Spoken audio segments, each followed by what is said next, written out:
It just never fails that when I return home from visiting family members or when a loved one comes to visit us and then leaves, I fall into a bit of an emotional slump. I feel sad that the visit has ended, that the conversations and the laughter we shared is done, which is exactly what happened after I came home this weekend after a wonderful trip with my daughter. She was continuing on to another destination, and I came back home and I'm already missing her tremendously. So I know that after a visit like that, I have to have a plan to help myself out of it, to lift my spirits.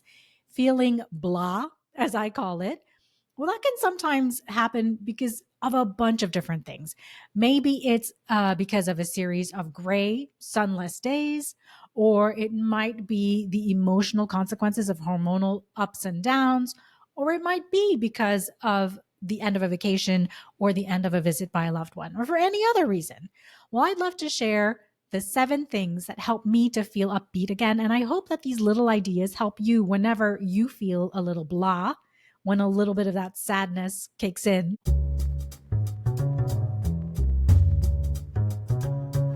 Well, we're just going to go right into it, right?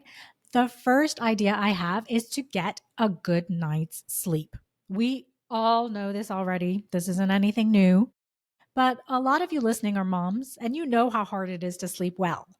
Ever once you have kids. It doesn't matter how old they are, the worry just doesn't turn off at bedtime. And some of you don't have kids, and you know the anxiety that kicks up right when you're supposed to be falling asleep. Yeah. So, yeah, it's hard, really hard to get a good night's sleep. I won't ever argue that.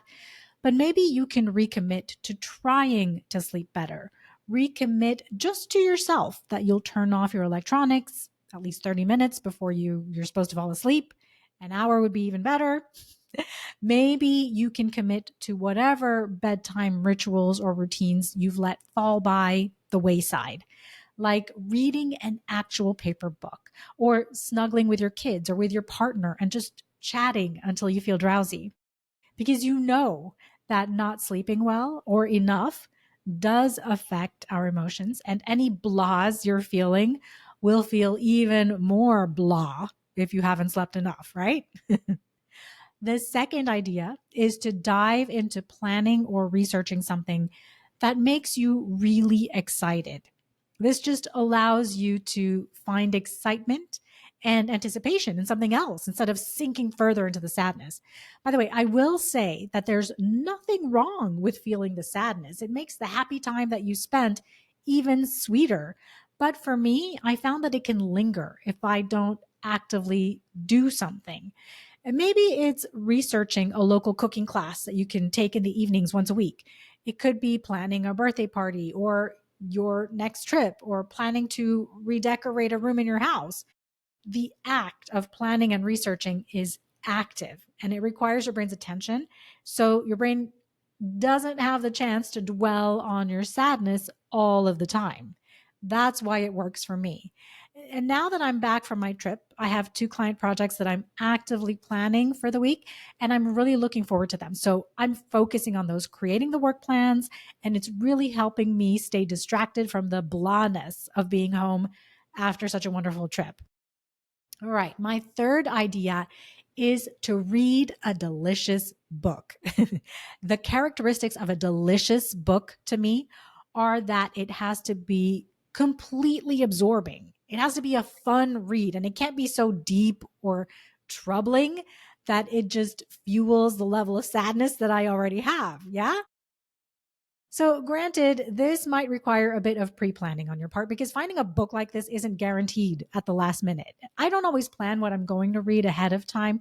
The ways that I find books are from friends' recommendations, from the New York Times bestseller list, book prize winners, or just general browsing. Sometimes it's online browsing, sometimes it's browsing in person at the library or at the bookstore. And some of the books that fell into this category for me were the Outlander series, which just sucked me right in with the history and the detail and all the parallel stories of each character. Really well done. And I was fully caught up also in the world building of the Night Circus and the Fourth Wing. And that pulled my thoughts away from my low emotional state. I also remember reading All the Light You Cannot See and The Help during periods of time when I was a bit blah. Both of these books are historical fiction stories, of course. It was really hard to put down All the Light You Cannot See. And I remember reading that sometimes well into the early hours of the morning, kind of not getting a good night's sleep on those nights. So don't do what I did, put down the book. But that's the kind of book that you want, the one where every tiny 5 minute window that you have in the day, you just want to continue reading the story. Now, it's hard for me to pick out books. I don't like starting a book and then find that it's uninteresting or absolutely not for me. I feel like I just wasted my time. So I'm really happy when I happen to pick one that's really good. So, yes, find a delicious book and read it cover to cover. My fourth idea is to watch a show or a movie that makes you feel good. So I started watching the series Shrinking with Jason Segel after my mom was here visiting last year. It's on Apple TV Plus. We dropped her off at the airport. When we came home, I had an entire Sunday ahead of me, but I was feeling so blah that I knew I needed something to get me back up in spirits. Now, as I started watching the first episode, I almost turned it off because the premise was so sad. The main character's wife had died in a car accident involving a drunk driver, and he, the husband and dad of a teenage daughter, he's so distraught that he spends, I think, a year drowning his grief in drugs and other behaviors. He completely ignores his daughter. But somehow, I caught a little flame of hope in that story because his friends and his boss don't give up on him. His neighbor takes care of his daughter, really loves her during that time. So I continued to watch the series over time. And to me, it's a story of this family of characters of different ages and backgrounds and personalities, and all of them have flaws, but they all show love towards one another during really difficult, sad circumstances. And that it actually makes me feel good. There's lots of bittersweet moments, though, that have me in tears sometimes. So it may not be right for all of your blahs, fair warning, but there's also a lot of comedy in it. And you might prefer a true comedy or a mystery or a thriller. We watched Enola Holmes a while back, and it was a really fun movie to watch with the kids, and it definitely distracted me and left me with good feels. Another movie I remember really pulling me into the story is Baby Driver. This one isn't for the young kids at all, but it's a thriller. There is violence, but the main character's story is really enticing, and I was just rooting for him throughout the whole movie. The Residence is a series that I've started watching. I think it's on Netflix. It's a murder mystery and it takes place in the White House with a detective who is called in, and no one's allowed to leave the residence all night while she investigates what happened and interviews all the staff and guests who were there at the time of the murder. Sort of Hercule Poirot, but a comedy. Lots of great little characters and the detective's own ego playing part. This one is fun and funny, really good to help bust me out of my blah moods. In fact, it could be a really good Sunday evening watch if any Monday anxieties start to pop up for you on Sunday evening. The fifth idea I have is to get into nature. I have to admit that in summer, I have a really hard time being comfortable in nature here in Miami.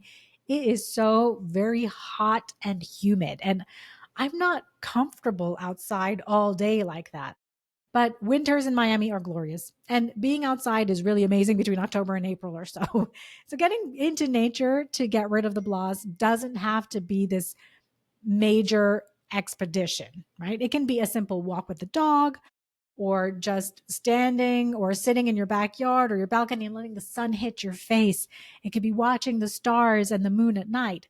I have an app on my phone that tells me what I'm looking at in the night sky, and it's fascinating. I look at the constellations and I'm just as amazed by them now as I was when I was a kid. Just looking up at the stars for even 5 or 10 minutes can improve my mood so much. And over the past few years, my kids have gotten me into watching the sunrise. Going down to the beach and watching the sun come up is awe-inspiring. There are a few places we like to go to watch a sunrise, but a couple of favorites are Virginia Key and Crandon Beach. They're quiet and they're easy to access, but once you're back on the road, it's full of life with the groups of road cyclists and all the traffic, and it feels really lively again. That's been great for my blah moods.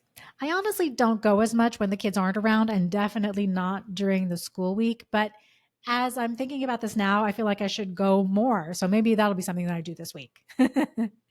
My sixth idea is to bake or cook some comfort food and eat it. I like to cook, but I've gone through the cycles of cooking feeling more like a chore than a joy. Cooking and baking simply for pleasure, though, is what I'm talking about here. I like to make a quick chicken curry in the pressure cooker. I use all breast meat and I'll make basmati rice and a veggie with it, or quinoa and a green salad. It's really yummy when the chicken curry has a good amount of sauce so it can cover the rice and the quinoa with it. That's comfort food for me, and it always makes me feel better. Baking is also great. Orange cardamom olive oil cake is one of my absolute favorite desserts, but I'm not opposed to brownies, banana bread, or chocolate cake. Now, the whole process of making these comfort foods is just as good as the eating, and getting involved in putting the ingredients together, in chopping and mixing. That all helps to distract my mind from any blah feelings I might be having. The trick, though, is that the entire hands on process of making these foods can't take a really long time or be super tiring because that could just exacerbate your blahs. Chicken curry, brownies, banana bread, and chocolate cake are fast and easy.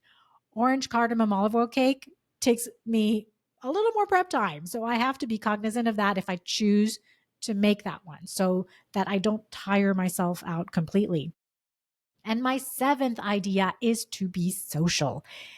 In the deepest blahs, I might be tempted to isolate myself. As an introvert, it's hard for me to be social all the time, but I do know the benefits of being social, especially when I have the blahs. Now, some things you can try out are to invite someone over for dinner or dessert or just for tea or coffee. Ask a friend if they'd like to go to the bookstore with you and spend, half an hour browsing books together and chatting on the way there and on the way back. Or play a board game with the family. There's one we've gotten into lately called Code Names, where one spy master from each team tries to have their team identify all of their spies by their one word code names using only single word clues. And the first team to identify all of their spies wins.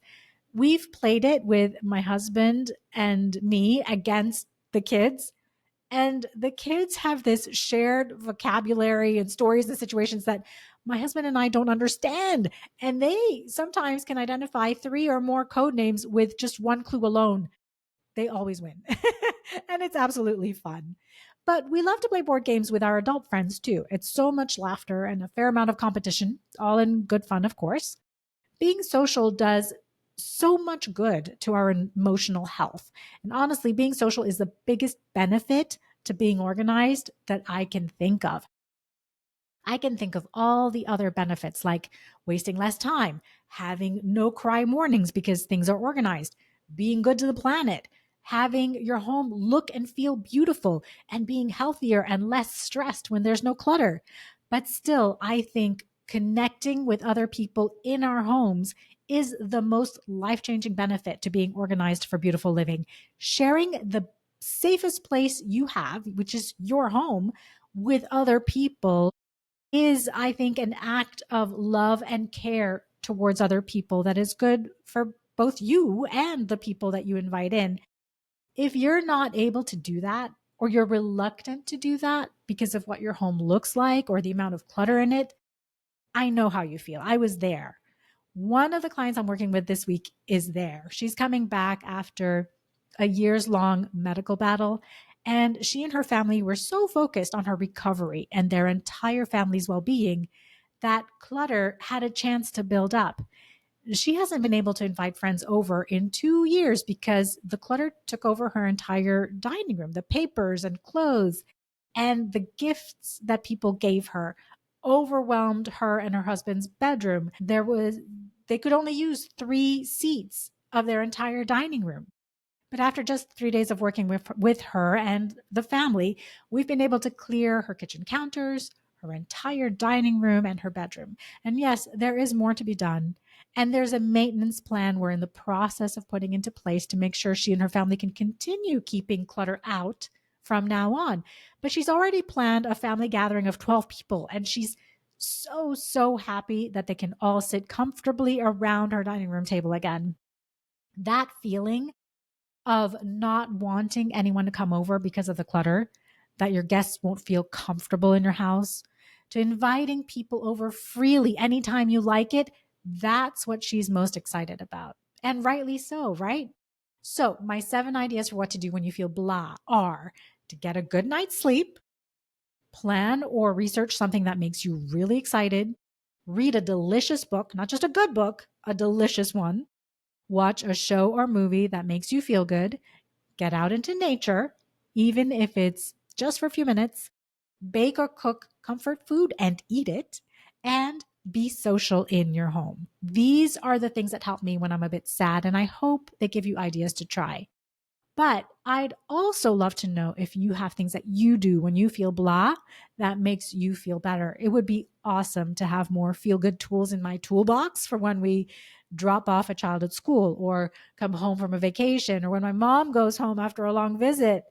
You can email me your ideas, please, at support@fireflybridge.com or DM me on Instagram at fireflybridgeorganizing with your ideas.